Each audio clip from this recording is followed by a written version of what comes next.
Hello everyone, welcome to practice mock. तो कैसे हो आप सभी? आई होप आप सभी बहुत अच्छे होंगे। आपकी एग्जाम्स की प्रिपरेशंस बहुत अच्छी चल रही होगी और आपकी जो इंग्लिश की रीडिंग है, जो कॉम्प्रिहेंशन है, वोकैबुलरी है, वो भी काफ़ी अच्छी तरह से इम्प्रूव कर रही होगी। अब यहाँ पे तो हम आर्टिकल्स डिस्कस करते हैं, वोकैबुलरी डिस्कस करते हैं, सिनोनिम्स, एंटोनिम्स देखते हैं, समझते हैं।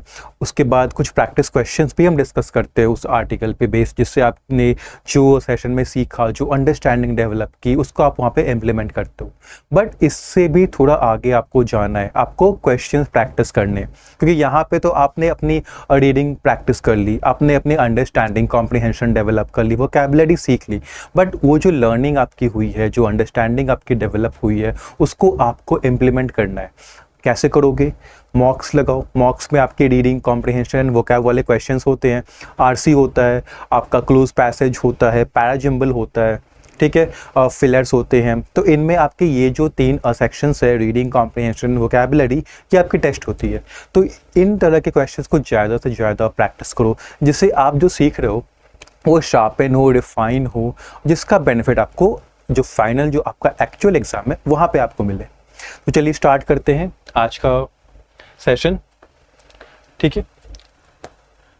वोकैबुलरी से स्टार्ट करेंगे, उसके बाद फिर हम आर्टिकल को डिस्कस करेंगे, टोन समझेंगे, ये समझेंगे कि ऑथर ने क्या फैक्ट्स एंड इन्फॉर्मेशन प्रेजेंट किए, हमें उनका ओपिनियन क्या है, किस चीज़ को लेकर उनका ओपिनियन है। उसके बाद जो प्रैक्टिस क्वेश्चंस है आरसी के, वो भी करेंगे। तो लेट्स स्टार्ट।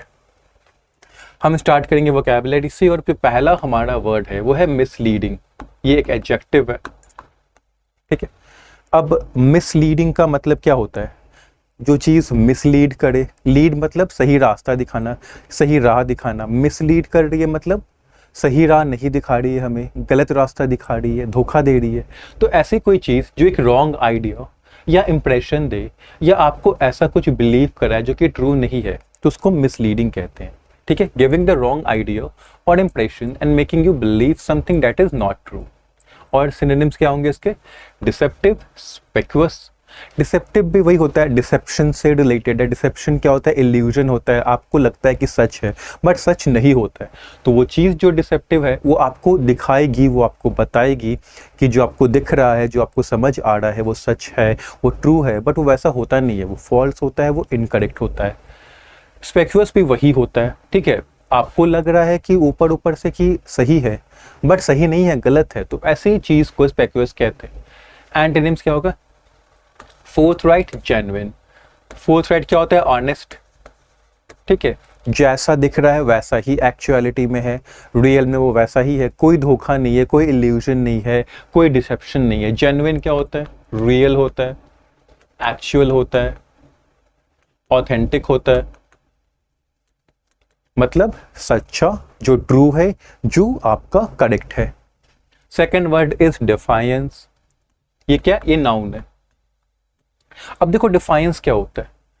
डिफायंस होता है किसी रूल को, किसी लॉ को, किसी गाइडलाइन को रिफ्यूज कर देना, ये कहना कि मैं फॉलो नहीं करूंगा, वो भी ओपनली, बिना किसी डर के, बिना किसी शेम के, ओपनली कहना कि मैं ये रूल फॉलो नहीं करूंगा, या अपने एक्शन से दिखाना कि आपका उस रूल को फॉलो करने का कोई विचार, कोई इंटेंशन नहीं है, तो उसको कहते हैं डिफायंस।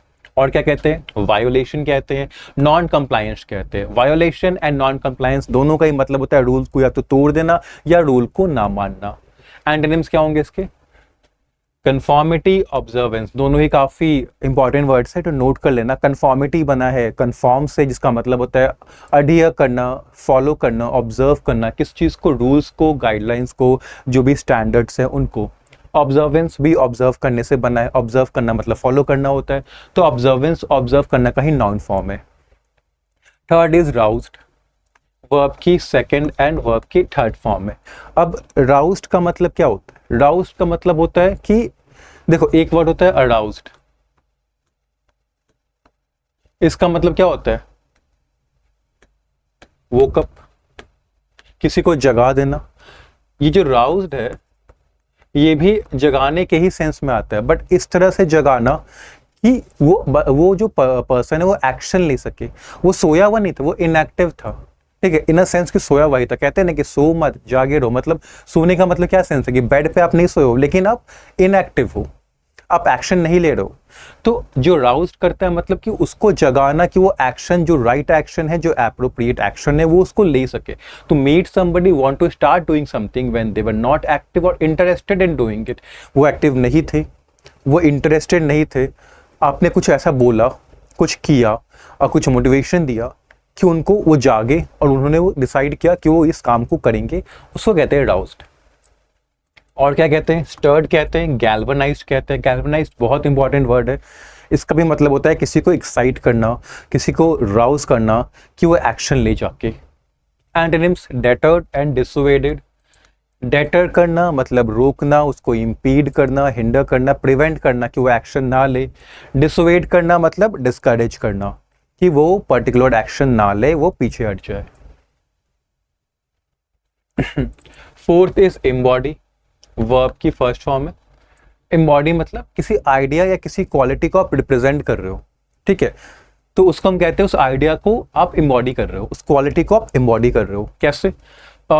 इसको देखो, अगर मैं कहूं Sohan is an honest boy, तो इसका मतलब क्या होगा कि सोहन एक ऑनेस्ट बॉय है, एक ईमानदार लड़का है, ठीक है। तो उसमें क्वालिटी क्या है? ईमानदारी की, ऑनेस्टी की। तो हम ये भी कह सकते हैं कि सोहन एम्बॉडीज ऑनेस्टी। क्यों?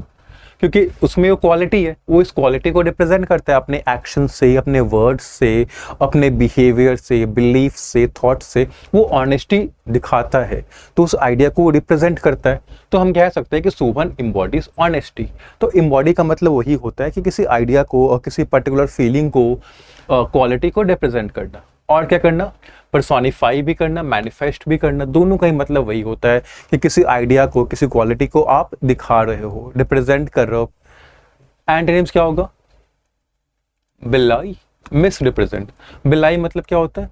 मतलब झूठा बताना, ठीक है। अगर मैं कहूं, सोहन का एग्जाम्पल लेते हैं, तो सोहन, अगर मैं लिखूं काम, डिमीनर belies his nervousness।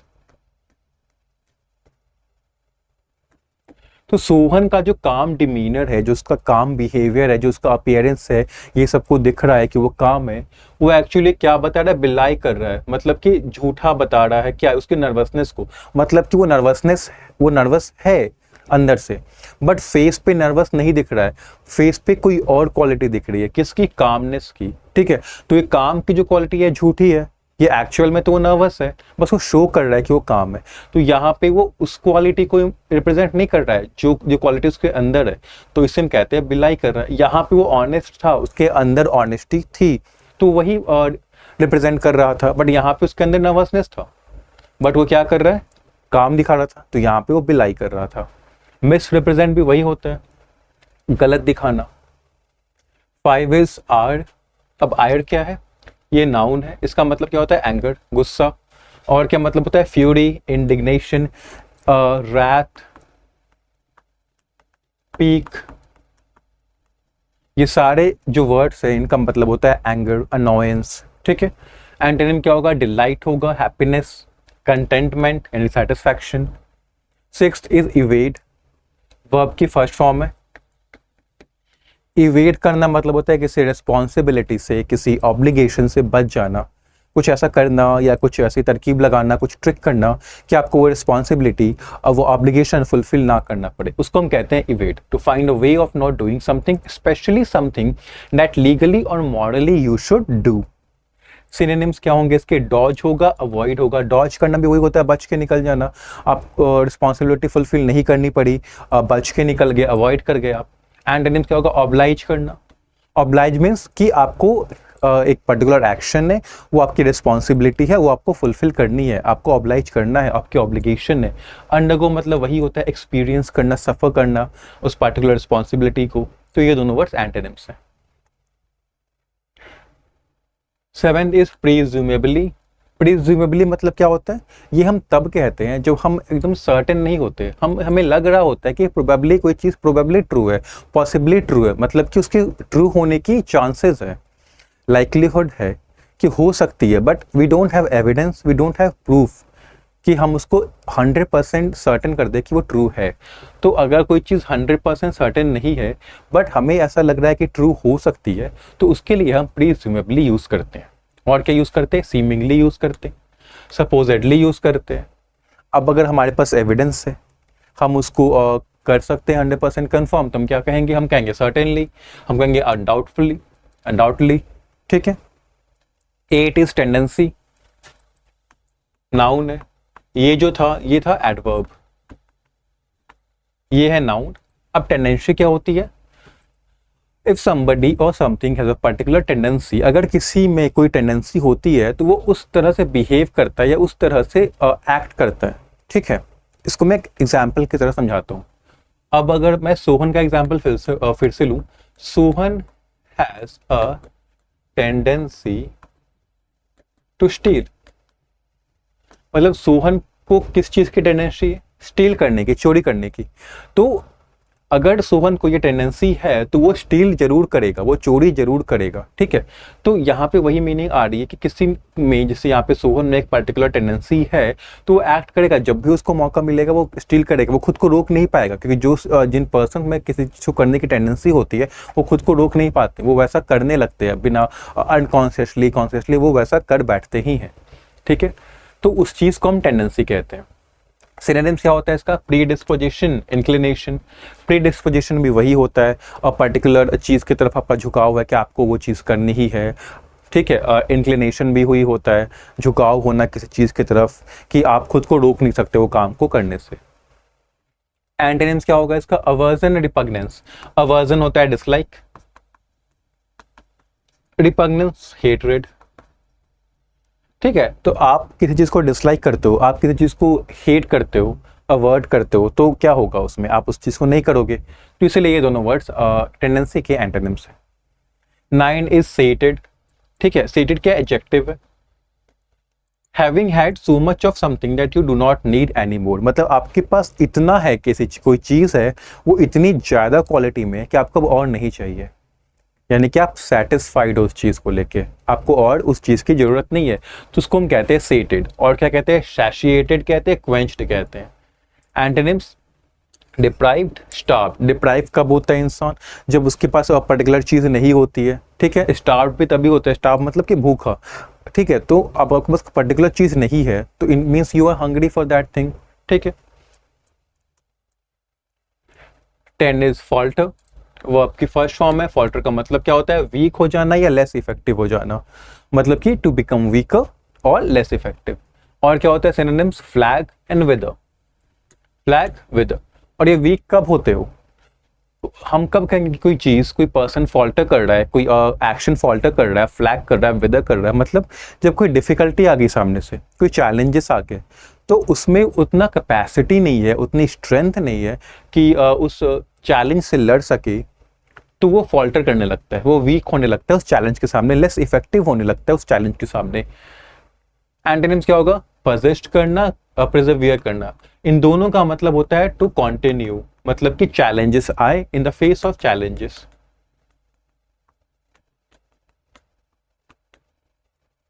मतलब अगर चैलेंजेस आ भी रहे हैं, ऑब्स्टिकल्स आ भी रहे हैं, डिफिकल्टीज आ भी रही है, तो भी वो एक्शन परसिस्ट कर रहा है, कंटिन्यू कर रहा है, एग्जिस्ट कर रहा है, तो हम क्या कहेंगे कि वो परसिस्ट कर रहा है, वो प्रिजर्वियर कर रहा है। और ये दोनों वर्ड्स फिर उसके एंटोनिम्स हो गए, फॉल्टर के, फ्लैग के और विदर के। 11 इज रेक्टिफाइंग। ये वर्ब की आईएनजी फॉर्म है, ये जेरेंड भी है, हमने जेरेंड बताया है क्या होता है। नाउन, जेरेंड वर्ब की आईएनजी फॉर्म होती है जो नाउन की तरह वर्क करती है। जैसे इस केस में स्मोकिंग इज इंजूरियस, अगर मैं कहूं, ठीक है, तो स्मोकिंग क्या है? यह है वर्ब की आईएनजी फॉर्म। ठीक है। वर्ब की आईएनजी फॉर्म है। वर्ब की फर्स्ट फॉर्म क्या होती है इसकी? स्मोक होती है ना, स्मोक। फिर इसका पास्ट टेंस फॉर्म स्मोक्स, और वर्ब की थर्ड फॉर्म स्मोक्ड, तो उसकी आईएनजी फॉर्म है। बट यहाँ पे ये वर्ब तो है नहीं, क्योंकि वर्ब तो ऑलरेडी यहाँ पे है एक वर्ब, और ये इसका एडजेक्टिव है, यानी इसका कॉम्प्लीमेंट है। अब देखो, जब भी इज के बाद, आर के बाद, इज, एम, आर के बाद अगर एडजेक्टिव आता है, इज हुआ, एम हुआ, अगर आर के बाद यहाँ पे आ गया एडजेक्टिव, तो उसको वो ऑब्जेक्ट नहीं कहते हैं, ये ऑब्जेक्ट नहीं हो गया। यहाँ पे अगर सब्जेक्ट है, यहाँ पे इज एम आर है, यहाँ पे एडजेक्टिव है, तो ये ऑब्जेक्ट नहीं है उसका, ये कॉम्प्लीमेंट होता है, इसको हम कहते हैं सब्जेक्ट कॉम्प्लीमेंट। ठीक है, तो यहाँ पे इंजूरियस क्या है, सब्जेक्ट कॉम्प्लीमेंट है। ठीक है, इज क्या है, वर्ब है। अब हमें वर्ब का ऑब्जेक्ट और सब्जेक्ट चाहिए, क्योंकि वर्ब बिना सब्जेक्ट के नहीं आ सकती। सब्जेक्ट क्या हुआ, तो फिर यही हुआ, बट ये तो वर्ब है खुद आईएनजी फॉर्म, बट यहाँ पे सब्जेक्ट है, तो वर्ब की आईएनजी फॉर्म जो नाउन का रोल प्ले करे सब्जेक्ट का, उसको हम क्या कहते हैं, जेरंड कहते हैं। तो ये वर्ब की आईएनजी फॉर्म भी हो सकती है, ये जेरंड भी हो सकता है। रेक्टिफाई का मतलब होता है ठीक कर देना, करेक्ट कर देना। अगर कोई चीज़ गलत है, कोई चीज़ रॉन्ग है, इनकरेक्ट है, तो उसको राइट करना, तो उसको कहते हैं रेक्टिफाइंग करना। और क्या कहते हैं, रेमेडिंग करना। रेमेडी क्या होता है, कोई ऐसी दवा जो चीज़ें सही कर देती है, तो अगर हम उसको वर्ब की तरह यूज़ करेंगे तो चीज़ों को सही करना। रिड्रेसिंग करना भी वही होता है, सही करना। एंटोनिम्स क्या होंगे, करप्ट करना। करप्टिंग मीन्स कोई चीज़ अच्छी है उसको खराब करना, उसको डिसऑनेस्ट बनाना, रॉन्ग बनाना। और क्या होता है, रुइन करना, खराब कर देना। एक फॉरेन ऑरिजिन का वर्ड है पोस्ट फैक्टो। ठीक है, लैटिन वर्ड है। इसका मतलब क्या होता है, पोस्ट फैक्टो मतलब किसी इवेंट के बाद, किसी फैक्ट के बाद, एक फैक्ट मेंशन्ड है, ठीक है, या कोई इवेंट हो गया, तो उसके बाद अगर कोई चीज़ आती है तो वो पोस्ट फैक्टो होती है। ठीक है, एक फ्रेजल वर्ब है स्पेल्ड आउट। ठीक है, अब स्पेल्ड आउट का मतलब क्या होता है, एक्सप्लेन करना। कैसे, सिंपल और क्लियर वे में। Spelled out means to explain something in a simple clear way. Idioms है एक, grease the wheels. Grease the wheels का मतलब क्या होता है, किसी चीज़ को फैसिलिटेट करना, एक्सपीडाइट करना, ईज करना या एड करना। मतलब कि वो चीज़ अच्छे से हो जाए, स्मूथली हो जाए, अच्छे से प्रोग्रेस कर जाए, तो उसको हेल्प करना, तो उसको हम कहते हैं ग्रीस करना, grease the wheels off. Expedite मतलब क्या होता है, to make something happen fast, जल्दी जल्दी हो। फैसिलिटेट करना मतलब क्या होता है, टू हेल्प डेवलप, किसी चीज को डेवलप करने में हेल्प करना। ठीक है, ईज करना मतलब क्या होता है, to make something easy, to make something easy. और एड मतलब क्या होता है, हेल्प करना। तो ये सारे पॉजिटिव वर्ड ही हैं। किसी चीज़ को अगर डेवलप होने में हेल्प किया जा रहा है, किसी चीज़ को फास्ट किया जा रहा है, इजी बनाया जा रहा है, या हेल्प किया जा रहा है इस तरह से कि वो आराम से कंटिन्यू हो सके ना स्मूथ वे, तो हम कहते हैं grease the wheels. End of the line का मतलब क्या होता है, एंड सिर्फ यही होता है। एंड ऑफ द लाइन मतलब कि किसी कंडीशन का, किसी सिचुएशन का एंड हो गया, कंक्लूजन हो गया, तो उसको हम कहेंगे एंड ऑफ द लाइन। तो ये थी आपकी वोकैबुलरी। ठीक है, अब यहाँ पे क्या करना है हमें, हम क्या करेंगे कि मैं, जैसे ये रहा टाइटल, ठीक है, ये इसका डिस्क्रिप्शन है, आप इसको पढ़ोगे खुद से पहले। ठीक है, किस पे टाइटल क्या है, आर्टिकल काश का, किस पे है आर्टिकल, किस टॉपिक पे है, थोड़ा डिस्क्रिप्शन दिया हुआ है उसका। ये रहा पहला पैराग्राफ, इसको भी आप पहले खुद से पढ़ोगे। ठीक है, उसके बाद ये रहा सेकंड, ये रहा थर्ड, और ये रहा फोर्थ। ठीक है, तो यहाँ पे आपने आई होप कि पॉज करके पढ़ लिया होगा चारों पैराग्राफ। अब इस आर्टिकल पे बेस्ड कुछ प्रैक्टिस क्वेश्चन है आरसी के। ये पहला क्वेश्चन है जो आपको खुद से करना है, क्योंकि अभी आपने पढ़ा है खुद से, तो उसके बेसिस पे आपको खुद से पहले अटेम्प्ट करना है यहाँ पे। ये दूसरा, तीसरा, ठीक है, तो ये रहा आपका क्वेश्चन। अब आते हैं आर्टिकल पे। ठीक है, तो let's discuss the article.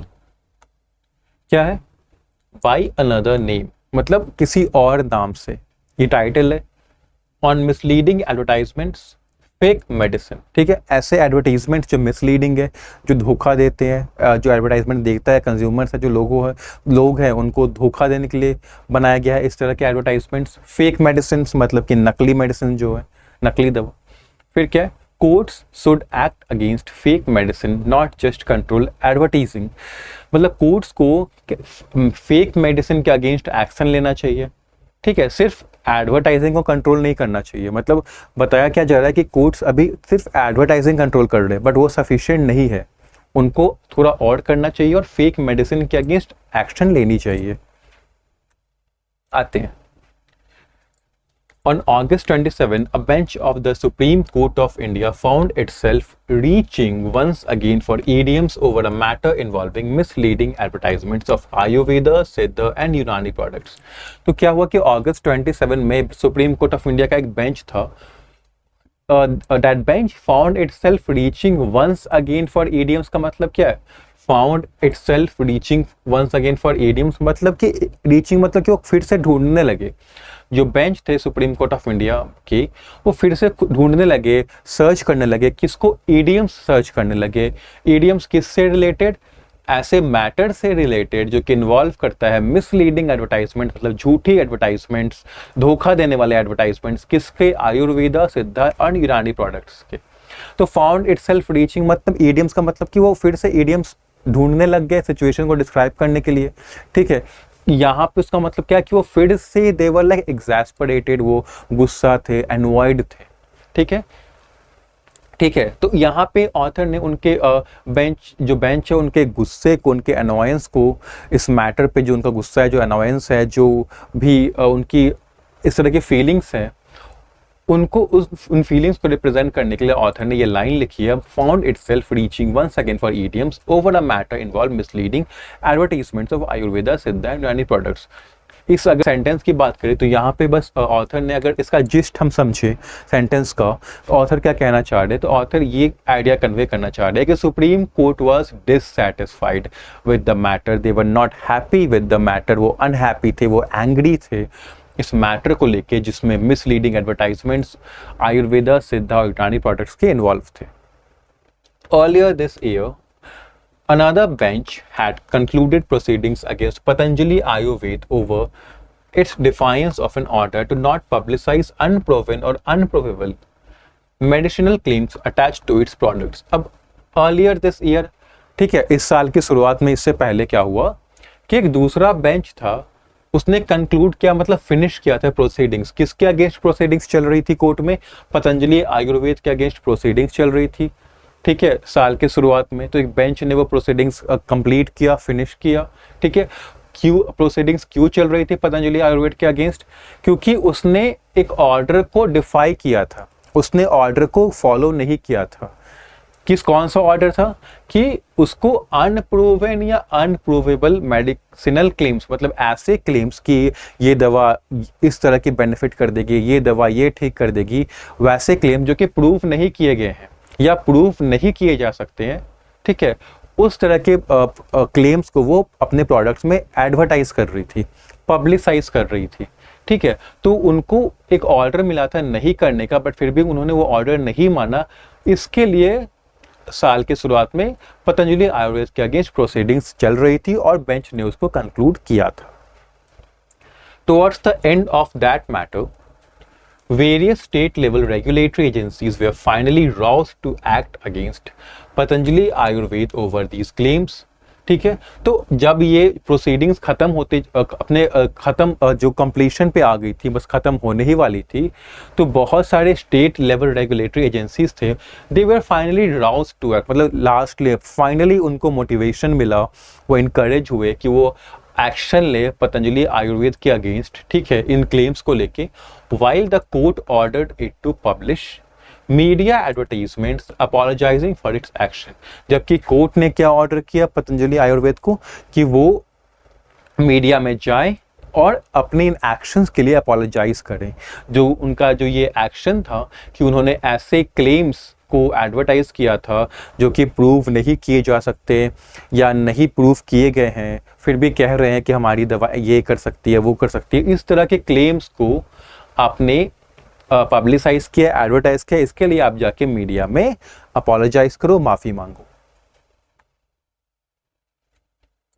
While the responses of the state bodies to the company are still evolving, अब जो स्टेट बॉडीज हैं, जो स्टेट रेगुलेटरी बॉडीज है, उनके जो रिस्पॉन्सेज है कि वो कंपनी के अगेंस्ट कौन सा एक्शन लेगी, वो अभी भी इवॉल्व हो रहे हैं, मतलब अभी भी डेवलप हो रहे हैं, चेंज हो रहे हैं।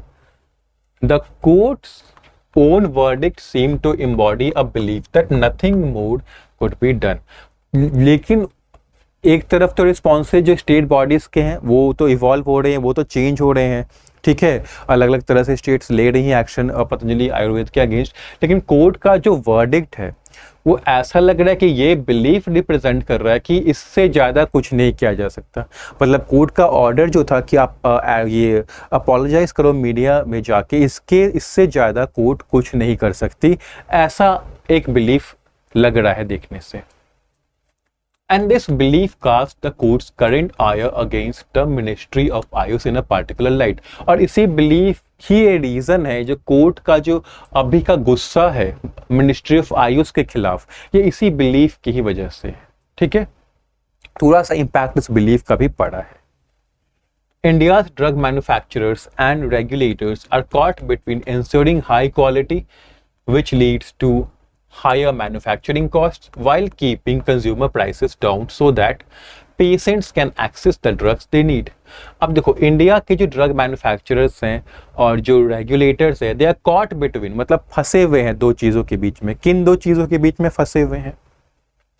एक तरफ इंश्योरिंग हाई क्वालिटी, ये हाई गारंटी करे, एक तरफ गारंटी करना है कि मेडिसिन जो भी ड्रग्स हैं वो हाई क्वालिटी के हों, ठीक है, जिससे क्या होता है, हायर मैन्युफैक्चरिंग कॉस्ट होता है। मतलब अगर अच्छी क्वालिटी की मेडिसिन, अच्छी क्वालिटी की ड्रग्स बनाने तो मैन्युफैक्चरिंग कॉस्ट बढ़ जाती है। तो एक तरफ ये है, दूसरी तरफ कंज्यूमर प्राइस को डाउन रखना है, मतलब जिस प्राइस पे, जिस कॉस्ट पे वो ड्रग्स सेल किए जाएंगे, वो मेडिसिन अवेलेबल होंगी, सेल की जाएंगी, उन प्राइसेस को भी कम रखना है कि पेशेंट्स को ये ड्रग्स एक्सेस हो सके, अवेलेबल हो सके, वो जाके ले सके जब उनकी ज़रूरत हो। तो एक तरफ उनको क्वालिटी भी मेंटेन करनी है जहाँ पे कॉस्ट बढ़ रहा है, दूसरी तरफ उनको कॉस्ट भी नीचे ही रखनी है जिससे पेशेंट्स दवा ले सके जब ज़रूरत हो। तो इन दो चीज़ों के बीच ये ड्रग मैन्युफैक्चरर्स एंड रेगुलेटर्स फंसे हुए हैं, ठीक है। Unfortunately neither regulators nor manufacturers have navigated this tension in the patient's favor. Unfortunately मतलब दुख की बात ये है कि ना ही रेगुलेटर्स ना ही मैन्युफैक्चरर्स ने ये जो टेंशन है दो चीज़ों के बीच की, एक तरफ क्वालिटी इंश्योर करना है, एक तरफ कॉस्ट नीचे रखना है, इसको वो नेविगेट नहीं कर पाए हैं, इसको वो सॉल्व नहीं कर पाए हैं इस तरह से कि पेशेंट के फेवर में हो। मतलब अभी भी कॉस्ट नीचे नहीं हो पा रही है, पेशेंट को बेनिफिट इस चीज़ का नहीं मिल पा रहा है और वो अभी भी स्ट्रगल कर रहे हैं। The Ayush Ministry's actions have further complicated this scenario. अब आयुष मिनिस्ट्री का जो एक्शन है उससे ये सिचुएशन है और ख़राब हो गई है, और कंफ्यूजिंग हो गई है, और कॉम्प्लिकेटेड हो गई है। क्यों हो गई है? By allowing businesses to register all sort of products as Ayurvedic. क्योंकि अब आयुष मिनिस्ट्री क्या कर रही है, वो बिजनेसेस को अलाउ कर रही है कि हर तरह के प्रोडक्ट्स को वो आयुर्वेदिक का टैग लगा दे, ठीक है, आयुर्वेदिक का लेवल लगा दे कि ये आयुर्वेदिक दवा है, ये भी आयुर्वेदिक है, वो भी आयुर्वेदिक है। As illustrated in the case of its license and later cancelled to a Bengaluru-based company to sell milk as Ayurvedic proprietary medicine. और ये कैसे पता चलता है हमें कि बिजनेसेस को वो ये दे रही है, अलाउ कर दे रही है, रजिस्टर कर अलाउ कर दे रही है कि किसी भी तरह के प्रोडक्ट्स को आयुर्वेदिक बता सकते हैं। एक बेंगलुरु बेस्ड कंपनी थी, उनको लाइसेंस दे दिया इन्होंने कि वो मिल्क को आयुर्वेदिक मेडिसिन बना के बेचे, ठीक है। And by attempting to evade existing quality rules, और क्या कर रही है, एक तरफ तो वो बिजनेसेस को अलाउ कर दे रही है मिनिस्ट्री कि किसी भी तरह के प्रोडक्ट्स को आयुर्वेदिक मेडिसिन बना के आप सेल कर सकते हो, लेबल लगा सकते हो। फिर और क्या कर रही है, अटेम्प्ट कर रही है इवेड करने का अभी के क्वालिटी रूल्स जो है, वो चाह रही है किस तरह से कोशिश कर रही है कि क्वालिटी रूल्स को वो अवॉइड कर सके, फॉलो ना करना पड़े उसके quality rules, presumably to grease the wheels of business. और क्यों कर रही है इवेड, ये क्यों कर रही है, क्यों करना चाह रही है इवेड, क्वालिटी रूल्स को क्यों अवॉइड कर रही है, क्यों फॉलो नहीं करना चाह रही है, कि जो बिजनेसेस है वो आराम से चलते रहे, स्मूथली चलते रहे। इससे क्योंकि अभी हमने पढ़ा कि अगर क्वालिटी मेंटेन करनी है तो कॉस्ट बढ़ जाती है, तो उसी कॉस्ट को मेंटेन करने के लिए बिजनेसेस स्मूथली चलते रहें, ठीक है, वो इन क्वालिटी रूल्स को इवेड कर रही है। with the ministry's cynical attempt now to sidestep Rule 170 of the Drugs and Cosmetic Rules 1945। अब मिनिस्ट्री का एक cynical attempt है। cynical का मतलब क्या होता है, आप कह सकते हो selfish, मतलब अब खुद के बारे में सोचना, ऐसे एक्शन लेना जिससे खुद को बेनिफिट हो, बाकी अगर और लोगों को हार्म हो रहा है तो उससे कोई मतलब नहीं है।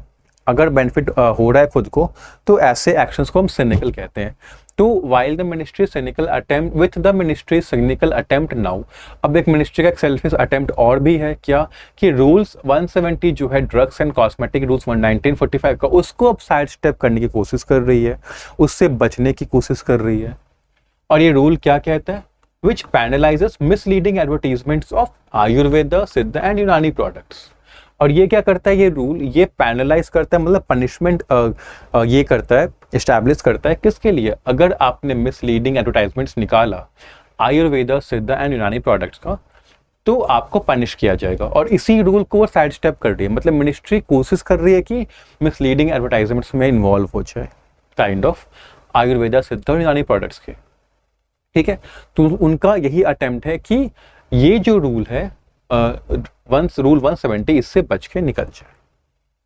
The court confronts an old tendency in a new disguise, और ये जो करने की कोशिश कर रहा है मिनिस्ट्री, ठीक है, इससे कोर्ट फिर से वही प्रॉब्लम कोर्ट के आगे आ गया है जो अब पतंजलि आयुर्वेद के टाइम आया था, सेम वही प्रॉब्लम आ गया, बस न्यू फॉर्म में आया है। उस समय पतंजलि था, इस समय आयुष मिनिस्ट्री है, दोनों सेम वर्क कर रहे हैं। पतंजलि भी misleading advertisements, misleading claims publicise कर रही थी, यहाँ भी जो मिनिस्ट्री है वो अटेम्प्ट कर रहा है कि ये जो रूल है जो कि प्रोहिबिट करता है, जो प्रिवेंट करता है कि आप मिसलीडिंग एडवर्टाइजमेंट्स नहीं पब्लिसाइज कर सकते आयुर्वेदा, सिद्ध और यूनानी प्रोडक्ट्स का, उस रूल से बचने की कोशिश कर रहा है। तो सेम प्रॉब्लम है बट फॉर्म्स अलग अलग हैं, और कोर्ट के सामने ये प्रॉब्लम फिर से आ गया है। Public apologies and post facto action by regulatory bodies may have been the end of the line against one company। Public apologies जैसे हमने देखा पतंजलि आयुर्वेद के केस में कि कोर्ट ने ऑर्डर दिया था कि मीडिया में जाके आप पब्लिकली अपॉलोजाइज करें, तो उसी पब्लिक अपॉलॉजीज की बात करें कि इस तरह की पब्लिक अपॉलॉजीज और पोस्ट फैक्टो एक्शन, मतलब बाद में रूल बना के, पोस्ट फैक्टो मतलब बाद में आया, मतलब पतंजलि ने या किसी और कंपनी ने ऑलरेडी काम कर दिया कुछ गलत, उसके बाद कुछ एक्शन आप कुछ रूल लेके आ रहे हो, तो ये क्या है, ये एंड ऑफ द लाइन है अगेंस्ट वन कंपनी, मतलब इससे ज़्यादा कुछ नहीं हो सकता, ये एंड है। मतलब जितने स्टेप्स, जितने मेजर्स हमें लेने हैं हमने ऑलरेडी ले लिए हैं, इससे ज़्यादा नहीं लिया जा सकता, ठीक है। द कोर्ट में also seem sated by a demand as it spelled out in its May 7 order that all advertisers self declare that they will not public misleading advertisements. Court भी सेटिस्फाई हो गया है ये करके, किससे, इस डिमांड से कि जितने भी एडवर्टाइजर्स है वो सेल्फ डिक्लेयर कर दें, मतलब खुद से ही डिक्लेयर करे, अपने से ही मेजर्स लेके, क्वालिटी चेक करके खुद से ही डिक्लेयर करे कि वो पब्लिश नहीं करेंगे मिसलीडिंग एडवर्टाइजमेंट, मतलब खुद से आगे बताएं कि हम नहीं करेंगे एडवर्टाइजमेंट। तो इस चीज़ को इस चीज़ की डिमांड करके कोर्ट भी सेटिस्फाइड हो गया है कि अब वो मे बी कि हाँ इतना हमने कर दिया, अब we are satisfied. But similar concessionary measures, मतलब अब ऑथर क्या बता रहे हैं कि ये जो मेजर्स हैं कि सेल्फ डिक्लेयर करो, पब्लिक अपॉलॉजीज का, तो इनको बताया कैसे गया है कंसेशनरी मेजर्स, मतलब थोड़े से कम सीवियर हैं, ठीक है। कंसेशन क्या होता है, कम करना, ठीक है, डिस्काउंट देना। तो यहाँ पे क्या कहा जा रहा है कि जो मेजर्स है स्ट्रिक्ट होने चाहिए बट उतने स्ट्रिक्ट नहीं है, और इस तरह के measures will falter against a ministry, मतलब एक मिनिस्ट्री के आगे काम नहीं करेंगे, वीक पड़ जाएंगे, ठीक है।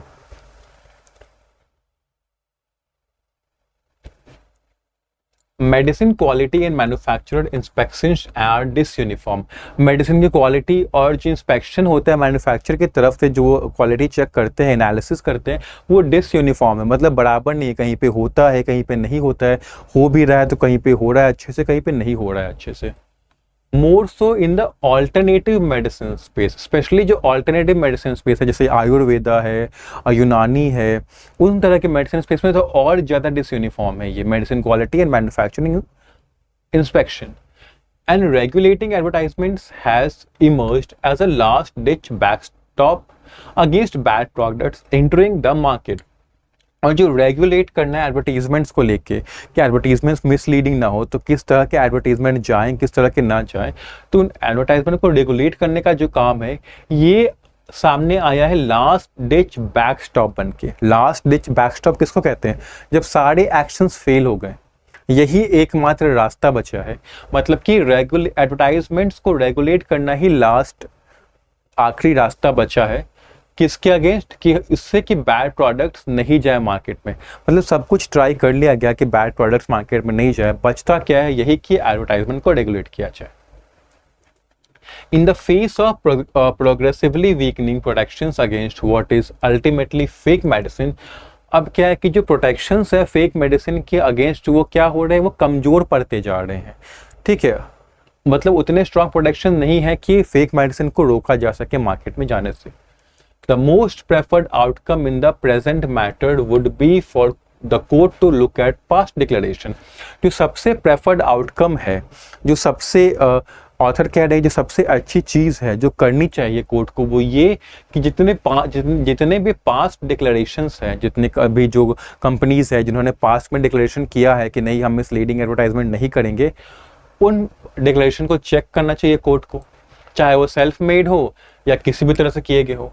And into rectifying the quality control regime, और जिस तरह से क्वालिटी कंट्रोल की जा रही है मेडिसिन की, उसको सही करे। पर्टिकुलरली टू एम्पावर इट, मतलब इस तरह से सही करे कि क्वालिटी कंट्रोल और स्ट्रॉन्ग हो और अच्छे से हो। Protect it from political capture, political influence से प्रोटेक्ट करे क्वालिटी कंट्रोल रिजीम को। And bring alternative medicine under its purview, और इस क्वालिटी कंट्रोल के अंडर अल्टरनेटिव मेडिसिन को भी लेके आए स्कोप में। ठीक है, तो ये करना चाहिए कोर्ट को। तो ये था पूरा आपका आर्टिकल, हमने देखा, पढ़ा, समझा। ठीक है,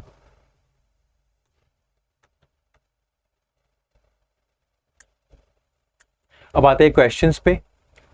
पहला क्वेश्चन क्या है? According to the passage what has been the result of the tension between ensuring high quality in drug manufacturing and keeping consumer prices low. अगर पैसेज की अगर हम बात करें, ठीक है, तो रिजल्ट क्या हुआ है? जो टेंशन हुआ है कि एक तरफ से हमें ड्रग मैन्युफैक्चरिंग में क्वालिटी हाई करनी है, हाई क्वालिटी गारंटी करनी है, एक तरफ आपको कंज्यूमर प्राइस को भी लो करना है, तो उसका रिजल्ट क्या हुआ है? The tension has largely favoured patient safety. मतलब इसके कारण क्या हुआ है कि पेशेंट सेफ्टी को फेवर किया जा रहा है, मतलब पेशेंट सेफ्टी की तरफ काम किया जा रहा है। तो क्या यही था हमने यहाँ पे पढ़ा था? ठीक है, कि अनफॉर्चुनेटली पेशेंट्स के फेवर में नहीं है। अगर पेशेंट के फेवर में नहीं है तो जितनी भी पॉजिटिव बातें होंगी पेशेंट्स के लिए वो सारी गलत हो जाएंगी, तो फेवर तो करेगा ही नहीं patient safety. The tension has resulted in more affordable but lower quality drugs. Drugs affordable हो गई है बट लोअर क्वालिटी की हो गई है। अब देखो, अगर पेशेंट्स के फेवर में नहीं हुआ है तो पेशेंट्स के फेवर में क्या काम करना था? कि ड्रग्स की, मतलब ये ड्रग्स को अफोर्डेबल करना था, तो पेशेंट के फेवर में होता। बट पैसेज क्या कह रहा है कि पेशेंट के फेवर में नहीं हुआ है, मतलब ड्रग्स अफोर्डेबल नहीं हुए हैं, तो ये भी गलत हो गया। नीदर साइड है successfully navigated tension in patients favour. हाँ, ये सही मान सकते हैं कि कोई भी साइड ने नेविगेट नहीं कर पाया है, ना ही मैन्युफैक्चरर्स ना ही रेगुलेटर्स पेशेंट के फेवर में लेके नहीं आ पाए हैं टेंशन को, तो इसको हम अभी करेक्ट के लिए कंसिडर कर सकते हैं। High quality drugs have become inaccessible to most patients. अब ये तो बात ही नहीं कही है ऑथर ने कि जो हाई क्वालिटी ड्रग्स है वो इनएक्सेसिबल हो गए हैं। और regulatory bodies have implemented more stringent inspection की भी बात नहीं कही गई है कि रेगुलेटरी बॉडीज ने और स्ट्रिंजेंट और स्ट्रिक्ट इंस्पेक्शंस लगा दिए हैं। ठीक है, एक ही बात कही गई कि फेवर में नहीं है। ये दोनों तो गलत है। पैसेज का जो इन्फॉर्मेशन था उसके अकॉर्डिंग ये दोनों गलत है, क्योंकि चीज़ें पेशेंट के फेवर में हुई नहीं है, और ये दोनों क्या कह रहे थे कि पेशेंट के फेवर में ही हुई है, तो ये दोनों वैसे गलत हो गए। ये दोनों कैसे गलत हो गए? क्योंकि ये पैसेज के स्कोप से ही बाहर चले गए। ऑथर ने ना ही ये बताया है डायरेक्टली, ना ही इनडायरेक्टली बताया है, ठीक है, कि हाई क्वालिटी ड्रग्स इनएक्सेसिबल हो गए हैं या रेगुलेटरी बॉडीज ने स्ट्रिक्ट इंस्पेक्शन लगा दिया है इस चीज़ को लेके, तो ये दोनों वैसे गलत हो गए। आते हैं next question. What the passage suggests is a last resort measure against the sale of poor quality alternative medicines। Passage क्या बताता है कि लास्ट एफर्ट क्या है? लास्ट रिजॉर्ट मतलब क्या होता है? लास्ट रिजॉर्ट मतलब कि जो आखिरी रास्ता, आखिरी मेजर हम क्या कर सकते हैं जिससे कि सेल हो, और जो सेल होती है पुअर क्वालिटी ऑल्टरनेटिव मेडिसिन की, वो रुक सके। तो क्या कर सकते हैं? Manufacturer inspection, public apologies from companies, regulatory action by state bodies, regulating advertisement, या फिर इम्पोजिंग फाइन ऑन मैन्युफैक्चरर। तो हमने पैसेज में जाना होगा वापस, ठीक है। और क्या बताया गया है यहाँ देखो, regulating advertisements has emerged as a last ditch backstop against bad products entering the market। मतलब अगर हमें बैड प्रोडक्ट्स को रोकना है तो जो लास्ट डिच बैकस्टॉप है, जो लास्ट रिजॉर्ट है, जो आखिरी रास्ता, वो ये होगा कि हमें एडवर्टाइजमेंट्स को रेगुलेट करना होगा। तो regulating advertisements is our correct answer, बाकी गलत हो गए, ठीक है। कि मैन्युफैक्चरर इंस्पेक्शन, मैन्युफैक्चरर जाके इंस्पेक्ट करे कि अच्छे से बन रहे हैं मेडिसिन या नहीं, या कंपनीज पब्लिक अपॉलजीज, पब्लिक में जाके माफ़ी मांगे, या फिर स्टेट बॉडी रेगुलेटरी एक्शन ले, या फाइन, मैन्युफैक्चरर पे फाइन लगाया जाए, ठीक है। तो ये तो मेंशन ही नहीं था नंबर, ये ऑप्शन नहीं पैसेज में, तो ये वैसे गलत हुआ। ये तीनों मेंशन थे बट इसके कॉन्टेक्स्ट में नहीं थे। जो लास्ट रिजॉर्ट मेजर है वो इसी को बताया गया है बस, बाकी तीन भी मेंशन है बट अलग अलग कॉन्टेक्स्ट में मेंशनड है, ठीक है। तो वो वैसे गलत हो गए। What is implied as a preferred outcome for the current matter before the court? Preferred outcome क्या होगा? जो करंट मैटर चल रहा है कोर्ट में आयुष मिनिस्ट्री को लेके, उसका जो प्रेफर्ड आउटकम है वो ऑथर ने क्या बताया है? तो हमें ये लास्ट पैराग्राफ में दिख गया था कि preferred outcome in the past matter would be to look at past declarations. Past declaration पे देखो और क्वालिटी कंट्रोल रिजिम को रेक्टिफाई करने की बात कही थी, ठीक है। तो उससे रिलेटेड ही आंसर होगा। क्या है? हाँ, empowering the quality control regime. तो ये वाला सही हो गया कि क्वालिटी कंट्रोल रिजिम को सही करना है। स्ट्रिक्टर पेनल्टीज और एडवर्टाइजर्स नहीं। रूल 170 को रिवाइज करने की बात नहीं हुई है। अगर इसको तो अभी बात नहीं है कि holding the ministry of Ayush accountable, ठीक है। मतलब इंप्लाई तो किया जा रहा है कि हम मिनिस्ट्री ऑफ आयुष को अकाउंटेबल करना चाहिए, बट एकदम से प्रेफर्ड आउटकम ऑथर ने नहीं बताया है। और बैन करना तो बिल्कुल स्कोप के बाहर ही चला गया पैसेज के, कि जितने भी अनप्रूवन ऑल्टरनेटिव मेडिसिन है उनको बैन कर दो। तो आंसर क्या हो गया आपका? सी, ठीक है। तो ये था आपका पूरा आर्टिकल। हमने वोकैबुलरी देख ली, सिनोनिम्स एंड एंटोनिम्स देख लिए, आर्टिकल पढ़ लिया, आर्टिकल समझ लिया, और उस पर बेस्ड आरसीए क्वेश्चंस भी कर लिए। अब इस सेशन से लेके कोई डाउट है आपका, आप किसी सेक्शन में, रीडिंग में, वोकैब में जो क्वेश्चंस हमने किए, इनको लेके कोई भी आपका डाउट है, कोई भी क्वेश्चंस है, तो आप मुझे कमेंट बॉक्स में शेयर कर सकते हो। साथ ही अगर आपकी कोई सजेशन है, कोई रिकमेंडेशन है, तो वो भी शेयर कर सकते हो कि हम और क्या कर सकते हैं इन सेशन में, आपके लिए और बेनिफिशियल कैसे बना सकते हैं इनको। अब मैं मिलूंगा आपसे अगले सेशन में, तब तक के लिए आप प्रैक्टिस करते रहो, मॉक्स लगाते रहो, इम्प्रूव करते रहो, और specially reading comprehension and vocab पे ध्यान देते रहो। Thank you and have a nice day.